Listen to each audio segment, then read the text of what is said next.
Do të ndjekim tani një intervistë ekskluzive të dhënë nga Joseph Diogardi, një prej lobistëve më të njohur të kauzës shqiptare në Shtetet Bashkuara të Amerikës, ish kongresmen dhe president i organizatës Lidhja Shqiptaro-Amerikane. Ndjekim. Në çfarë viti ka filluar lobi shqiptar në Amerikë? Unë kandidova në Kongres në 1984 dhe fitova në një garë shumë të ngushtë, duke u bërë antar i dhomës së përfaqësuesve në 1985. Në 1985, shqiptaro-amerikanët zbuluan se familja ime fliste shqip. I mat, ka ardhur nga Katundi Greqi dhe prandaj ata thanë, ne kemi nevojë për ty, Xho, sepse një shtypje e madhe po na ndodh në Jugosllavi. Shqipëria ishte tashmë e izoluar, askush nuk më kërkoi të bëja gjë në Shqipëri sepse nuk mundeshe. Një sistem diktatorial, Enver Hoxha, Ramiz Alia, asgjë prej gjëje nuk mund të bëhej. Kuptova se më vonë mund të bëja diçka me Tom Lantos, gjë të cilën e bëra. Kështu që në 1996 bëra Bob Dole, mik të shqiptarëve. Në 1997 kisha seancën e parë shqyrtuese për popullin shqiptar në dhomën e përfaqësuesve, sepse njihja edhe kryetarin, emri të cilit ishte Dante Fezel, dhe kisha punuar me të përpara se të shkoja në Kongres për zgjedhjet italiane, pasi vetë ai ishte italian nga Miami dhe ndërtuam raporte. Kur i thash se ishte e rëndësishme që ne të kishim një seancë, pasi Dante Fezel ishte aso kohë kryetari i Komitetit për Marrëdhëniet Ndërkombëtare, tha se do përpiqem të të ndihmoj. Shkoj te Departamenti i Shtetit dhe u sigurua që ata të dinin se cilat ishin qëllimet e tij dhe dashi tha të mos punoj me Dioguardian sepse ai të hapte lashe. Kemi paqe më në fund në Jugosllavi, mos u merr me këtë punë. Ai u kthye e më tha se dashi kishte këshilluar të mos bashkëpunonte me ta, sepse nuk duam të thellojmë hendekun për njerëzit në Jugosllavi. Unë i them në rregull, por syrësh, njerëzve në Jugosllavi ka shumë shqiptarë dhe po shtypen, nuk kanë liri, nuk kanë zë, nuk kanë barazi mes njerëzve në Jugosllavi. Kjo duhet të ndryshojë. Kështu që ai tha, Xho, për ty, sepse di kush je dhe di se më ke ndihmuar për italianët në Miami, unë do ta bëj këtë, sepse kam kontrollin për ta bërë dhe e bëri. Seanca e parë kështu ndodhi në 1987 dhe pastaj filluam të edukonim të gjithë kongresmenët. Seanca e parë kishte 57 antar të kongresit të përfshirë. Dash nuk e besonte dot, por kjo është energjia që unë kam marrë nga ana ime dhe i mat dhe e çova përpara atë energji. Është shumë e ndërlikuar të jesh një kongresmen në SBA, sepse nuk kemi vetëm shtete, por edhe distrikte. Dhe distrikti vet ka një lider. Pozita ime ishte ajo e një republikani në një distrikt demokrat, prandaj ata u përpoqën të më hiqnin qafe menjëherë. Nuk ja dolën dot gjatë mandatit të parë, pra 2 vitet e para, kështu që kandidova edhe 2 vitet të tjera dhe aty humba zgjedhjet, sepse sollën dikë që ishte demokrat, që kishte shumë para dhe humba me shumë pak vota, një lloj siç fitova. Për shkak të asaj humbje kuptova se shqiptarët nuk do të kishin më një zë në Washington, prandaj duhet të bindja njerëzit që të më mbështesnin të dhuronin ca para që unë të mbaja stafin tim në Washington për të paktën 2 vjet. U deshën gati $150,000, para që i grumbullova nga shqiptarët që jetojnë këtu, jo ata në Europë, por SBA dhe vijuam punën që unë po bëja si kongresmen. Thelluam njohjet që kishim me Bob Dole, Tom Lantos, Joe Biden dhe Henry Hyde, gjithë të rëndësishmit. Kishte shumë kongresmen, por duhet të tregohesh mjaft i zgjuar për të zgjidhur ata që kanë pushtetin, që nëse do të ndryshosh diçka, ata mund ta bëjnë me seancat, me rezolutat dhe atë bëra. Ai ishte kontributi im më i madh për shqiptarët, zëri që unë çova në Kongres, për njerëzit, jo për shtetet, vetëm për njerëzit. A ka qenë origjina, gjaku juaj shqiptar arbëresh ju ka bërë juve të ngrini lobin për Shqipërinë? Kur unë bëra kongresmen më 1987, gjëja e parë që duhet të bënim ishte të krijonim fonde. Në Amerikë, qeveria nuk paguan për zgjedhjet, kështu që ne duhet të grumbullonim para për zgjedhjet e ardhshme, sepse dinim që do të ishte e vështirë dhe në ditëlindjen time. Më 20 dhjetor 1985 kishim ngritur fonde në Washington për të grumbulluar para që unë të kandidoja përsëri. Solla tim atë dhe time më, motrën time, vllajin tim, të gjithë shokët dhe mbështetësit e mi, që ata asaj kohe shokët e mi shqiptar erdhën të më shikonin, por ata nuk e dinin se unë isha shqiptar. Ata menduan se unë isha shqiptar, sepse po kandidoja si Dioguardi dhe dëgjuan se babai im po i fliste shqip motrës së tij. Ata brofën drejt meje dhe më thanë, menduam se isha italian dhe ndërkohë ytat po flet shqip, po fliste gjuhën arbëreshe. E po, Imad ka lindur në Itali, por ai vjen nga një fshat shumë i vogël i Napolit që quhet Greçi, që ka qenë aty që prej kohës antike greke 1000 vite më parë. Por ishte një fshat që i ishte dhënë Gjergj Kastriotit që ushtarët e tij të pushonin aty për siguri. Qëllimi ishte që ata u habitën kur panë se Imad ishte shqiptar dhe ne menduam se ti ishe italian. Unë i thash jo, rrënjët e mia janë ndërkulturore sepse Imad vjen nga një fshat i vogël arbëresh në Napoli. Në fakt, unë jam lindur në pjesën italiane të Bronx dhe si vogëlush unë mendoja se Imad po fliste një dialekt të italishtes, por jo, ai po fliste shqip. E për më tepër po jetoja me gjyshen time shqiptare, kështu që mësova fjalët. Vija nga shkolla dhe ajo më thoshte, çfarë do, qumësht, kështu që mësova fjalët. Ju i dini, lesh, për flokët, hunda, i dija fjalët, thjesht nuk flisnim në shtëpi, flisnim anglisht dhe pak italisht, pasi ime më ka qenë nga bari. Duhet të vazhdoja punën për shqiptarët, sepse nuk ishte mënyrë që ata të përballonin punësimin e dikujt që të mësonte dhe historinë që unë e mësova për 4 vite gjatë kongresit. Prandaj unë isha i gatshëm të gjeja parat dhe t'i jepja jetë Ligës Qytetare Shqiptaro-Amerikane. Në 1989, 90, 91, 92 fillova të bëja dëgjesa me njerëz si Bob Dole, Tom Lantos për të edukuar kongresmenët dhe njerëzit në Amerikë se kush ishin shqiptarët dhe pse ka nevojë për miqësinë e Amerikës. Më trego disa nga momentet që kanë lënë më shumë bresa në gjërat që ka fituar lobi shqiptar në Amerikë. Mbresat që unë mora ishin se askush nuk e dinte kush ishte populli shqiptar, pa dyshim nuk e dinim se shqiptarët ishin në Kosovë, Shqipëri, Maqedoni, Montenegro dhe Preshev. Andaj ky ishte edukimi që duhet t'i jepnim amerikanëve dhe veçanërisht njerëzve në Kongres, se pse shqiptarët ishin shpërndarë.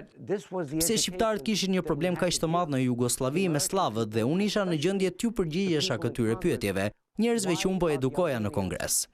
Prandaj lobi mori këtë rëndësi kaq të veçantë, sepse më në fund ne ishim në gjendje të ngrinim fonde nga shqiptaro-amerikanët për të mbështetur kongresmenët e tjerë si senatori Dole dhe Lantos. E kjo ishte me shumë rëndësi. Mos harroni, unë jam një Amerikan dhe e di si funksionon Amerika, por kur u bëra kongresmen, shumë shpejt mësova se çfarë ishte kongresi. Duke qenë se tashmë isha shumë i suksesshëm në biznes, 22 vjet në kompaninë më të madhe në botë të kontabilitetit, isha shumë i aftë që shumë shpejt të kuptoja se çfarë duhet të bëja dhe atë bëra. Mund të shikoni në video në YouTube këto dëgjesa se sa efektiv unë isha në dëshmimin e së vërtetës të amerikanëve dhe Kongresit për shqiptarët, se kush ishin ata. Na tregoni diçka më shumë në lidhje me çështjen e Kosovës. Në fillim nuk kishim shumë fuqi pasi shqiptarët nuk kanë qenë komunitet shumë i madh në Amerikë. Megjithëse atëherë kanë qenë rreth 4000 shqiptar dhe më shumë erdhën pas luftës në Kosovë dhe të tjerë gjithashtu. Andaj unë duhet të gjeja mënyrën për të bërë bashkë grupe të tjera në Amerikë të kuptonin se kush ishin shqiptarët për të fuqizuar. Kuptova se lobi më i fuqishëm ishte ai hebre, prandaj u bëra shok me senatorin Lantos, që ishte një senator hebre, i lindur në Hungari dhe ishte i vetmi që dinte fjalën Kosovë, dhe ai ishte përgjegjës për të drejtat kongresionale të njeriut që garantonte barazi për njerëzit. Unë u bashkova asaj nisme dhe u bëra aktiv një antar ekzekutiv. Një ditë i thash kongresmenit Lantos që po punonte për sovjetikët, njerëzit në Tibet, po punonte për të drejtat e amerikanëve. Pse nuk bëjmë diçka për njerëzit në Shqipëri? Ai tha, ngrini fondet nga shqiptaro-amerikanët që unë mund të vijoj së bëri gjërat që unë diti bëj, do ta bëj çështjen shqiptare një nga më kyçet për Korkusin. Prandaj arritja ime më e madhe ishte që të bëja kongresmenin Lantos, që ishte shumë i respektuar e një herësh kryetari i lobit hebre, sepse kishte më shumë se 24 kongresmen hebre dhe të gjithë respektonin Lantosin. Sapo bëra të mundur bindjen e Lantosit që të vinte me mua në Shqipëri, atëherë Zoti bëri diçka shumë të bukur. Mësova aksidentalisht historinë e shpëtimit të hebrejve prej shqiptarëve dhe e mora me vete atë historinë në Amerikë për ta treguar. Lobi Çifut tha se kjo është e mrekullueshme. Ne nuk kishim asnjë ide se populli shqiptar ka qenë kaq i mirë për hebrejt dhe kështu që të gjithë u bën antar të lobit shqiptar. Të gjithë ata mbështesnin atë që po bënin për Kosovën. Kështu që do theksoja se gjëja më e rëndësishme që unë bëra në fillim ishte ajo. Pastaj hapi tjetër i rëndësishëm ishte të çonim Miloševićin në Hag sepse ai akoma ishte shumë i fuqishëm. Lobi filloi në 1990-ën, por u deshën 12 vjet për ta çuar atë përpara drejtësisë në Hag e të provoheshin krimet e tij të luftës, gjenocidit, jo për gjëra të vogla, por kolosale. Gjëja tjetër me rëndësi që ndërmorëm ishte pavarësia e Kosovës. Unë njihja familjen Bush, ata më ndihmuan të bëhesha kongresmen. George W. Bush më prezantoi me djalin e tij George W. Bush i dyti dhe unë isha i zotit të përdorja lidhjet e mia për të bindur Bushin Junior se Amerika duhet të ishte shteti i parë, që duhet ta njinte Kosovën si shtet sovran. Tani duhet të bëjmë një shtet të mirë dhe nga ana ekonomike dhe për këtë po punojmë sot. Dëgjesa e ku ju pat Helen Delish Bentley të ngrinte në Kongres për Serbin e bëri Tom Lentos të kuptonte se jo shumë njerëz e dinin sa të mbytur dhe të shtypur kanë qenë shqiptarët në Jugosllavi. Kështu që ne bindëm atë të bënte një seancë dhe më të madhe duke sjellë në Amerikë për herë të parë Ibrahim Rugovën, Recep Qosjen dhe të gjithë liderët civil të Shqipërisë, pasi nuk ishte ende një qeveri në Kosovë. Mos harroni, partia e parë në Kosovë doli pasi Rugova erdhi këtu dhe akoma nuk kishte një politikë qeveritare, por sollën më afër aktivistët. 30 prej tyre erdhën në seancë për të dëshmuar, kështu që njerëzit të informoheshin se çfarë po ndodhte në Kosovë, kur ishte pjesë e Jugosllavisë. Në fillim e quajtëm Republika e Kosovës se donim që të ishte e barabartë me Republikën Serbe, por më pas kuptuam se slavëve nuk ju bën dot asgjë. Ata thjesht nuk i pëlqejnë shqiptarët dhe në mënyrë konstante do t'i shtypnin politikisht sepse ata janë në numër më të vogël se sa serbët. Këtë bëm. Bindëm njerëzit në Washington që të paktën të mbështesnin Kosovën si pjesë e barabartë, si republikë. Por përpara se ta bënim këtë, ne shkëlqyem në rrëzimin e Jugosllavisë. Milošević ishte kaq i keq, bëri vepra të tmerrshme dhe andaj s'na u dha kurrë mundësia që ta bënim Kosovën një republikë. Patëm rastin që t'u kërkonim atyre për pavarësinë, pasi Jugosllavia u shpërbën në 1992-shin. Pastaj bëm Kroacinë shtet, bëm Bosnjën shtet, bëm Sloveninë shtet, prandaj tham duhet të bëjmë Kosovën shtet dhe aty e vijuam punën. Çfarë kujtimesh keni nga Nën Tereza? Unë e njihja Nën Terezën para se të shkoja në Kongres, sepse i përkas besimit roman katolik, ajo ka qenë shumë e famshme për katolikët në mbar botën, sepse ishte dikush që i kushtoi jetën njerëzve të varfër. Ajo shkoi në Indi, mori njerëzit më të varfër nga rrugët e Indis, ata po vdisnin, ishin shumë të sëmur, kishte shumë sëmundje dhe njerëzit filluan ta shihnin atë si dikë tepër special. Ajo u bë shenjtore më vonë, pasi papa shpjegoi se ajo ishte kaq e paprekshme, kaq e shenjtë, saqë ne duhet ta festojmë ditën e saj. Në kishën katolike duhen shumë vite për të bërë shenjtë, por atë e bën shenjtore brenda 10-15 vjet. Herën e parë që unë e kam takuar Nën Terezën ka qenë në Kosovë, sepse kur Jugoslavia ra, Kosova u hap në 1991-shin. Unë dhe mbaj mend që shkova te kisha e Shën Antonit dhe pak më tutje ishte konventa e Nën Terezës dhe unë thash që do të shkoja dhe t'i jepja disa para, kisha $50 me vete dhe ja dhash. Ajo më përshëndeti dhe më tha, lutuni me mua në konvent, më dha një statuj të vogël të nënës së bekuar që ishte nëna e Krishtit.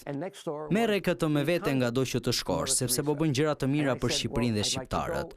Kështu që hera e parë ishte në Kosovë, hera e dytë ishte në 1992-shin, kur katedrali e Shkodrës u shndërrua prapë në Kish, pasi më herët ishte pallati i sporteve. Shkuam në Shkodër, pasi Papa John Paul i dytë kishte shkuar dhe shkuam me Berishën, Nën Terezën, vet Papën dhe disa peshkop që kishin qenë të burgosur në Shqipëri për shumë vite, andaj Papa i bëri ata kardinal.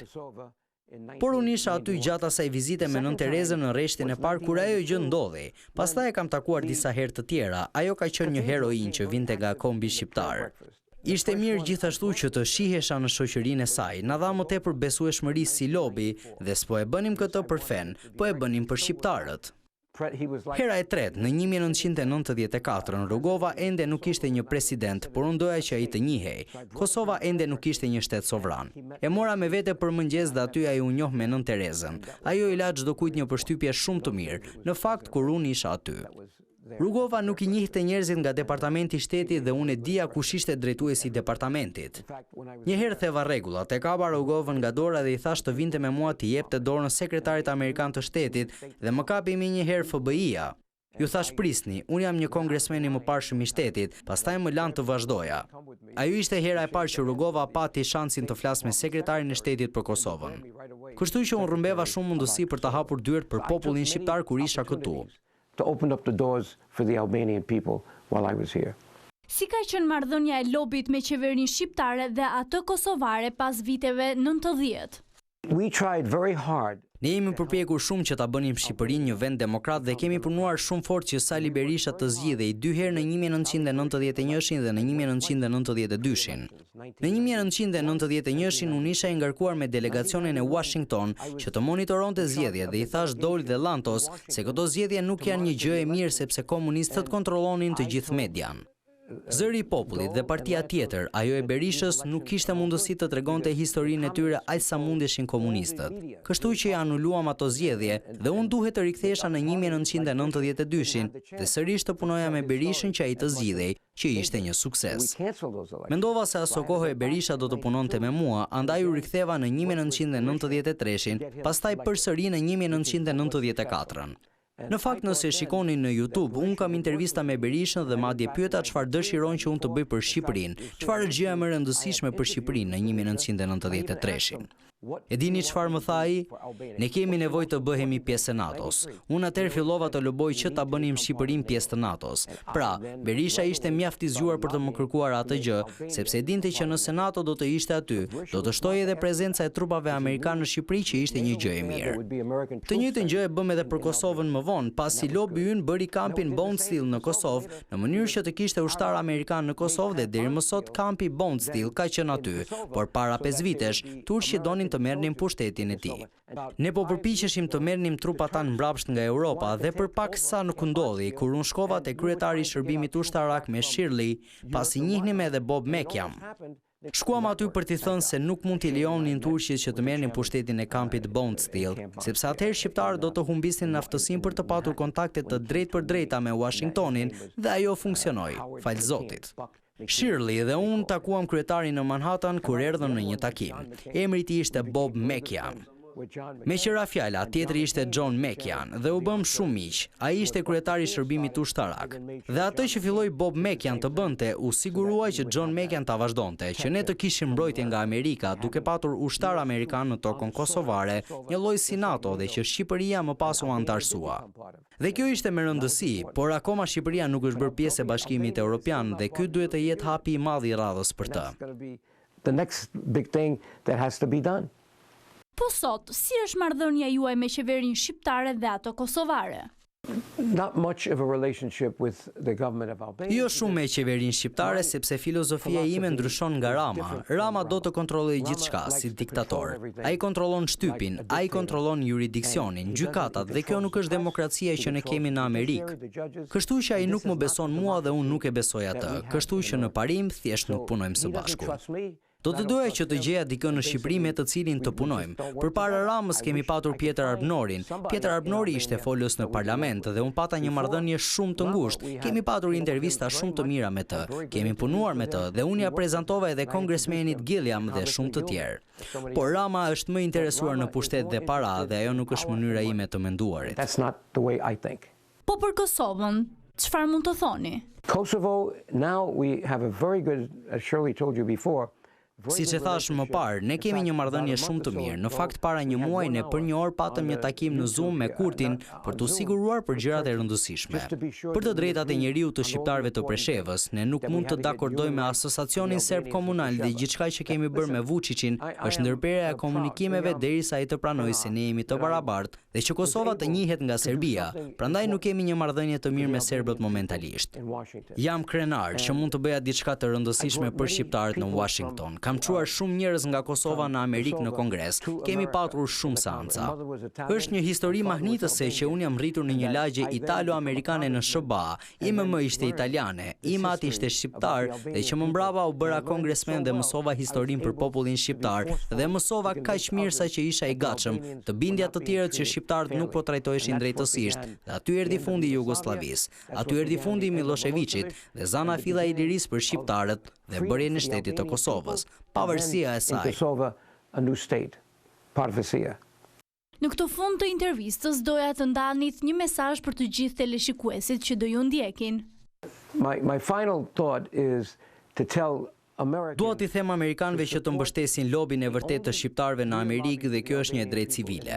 Ne nuk marrim para nga njerëz në Europë, as nga qeveria, por kemi shpresën se shqiptaro-amerikanët këtu, përderisa kanë shumë të afërt në Ballkan, të bëhen antar, që ne të vijojmë punët tona dhe të vijojmë udhëtimet dhe të sigurojmë se shqiptarët të kenë një zë në vazhdim. Okay?